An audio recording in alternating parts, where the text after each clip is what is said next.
నమస్తే అందరికీ. ఈ మధ్యకాలంలో అంటే నేను ఈ పార్టీ ఆ పార్టీ అన్న ప్రతి ఒక్క పార్టీ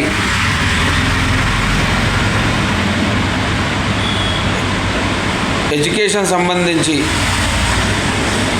ప్రతి సంవత్సరం స్కూలు ఓపెన్ కాగానే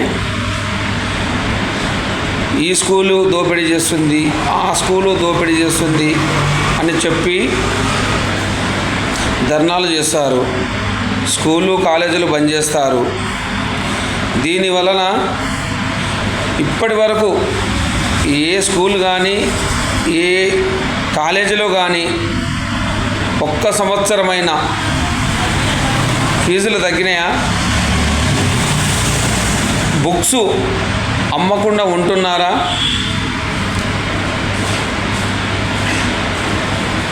ఇది చేయడం వలన ఎవరు లాభం పొందుతున్నారు? నాకు తెలిసి మామూలు ప్రజలకైతే లాభం లేదు. మరి ధర్నా చేసే వాళ్ళకు ఏ విధంగా లాభం వస్తుందో మరి. ప్రతి సంవత్సరం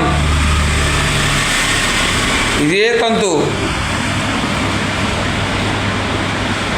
ఇది ప్రతి ఒక్కరు ఆలోచించాలి. ఈ బంద్ల వల్ల ఎలాంటి ఉపయోగం లేదు. ఉపయోగం ఉంటే ఎన్నో స్కూళ్ళు ఇప్పటివరకు మూతపడాలి. మూతపడ్డాయా? లేదు. మిత్రమా,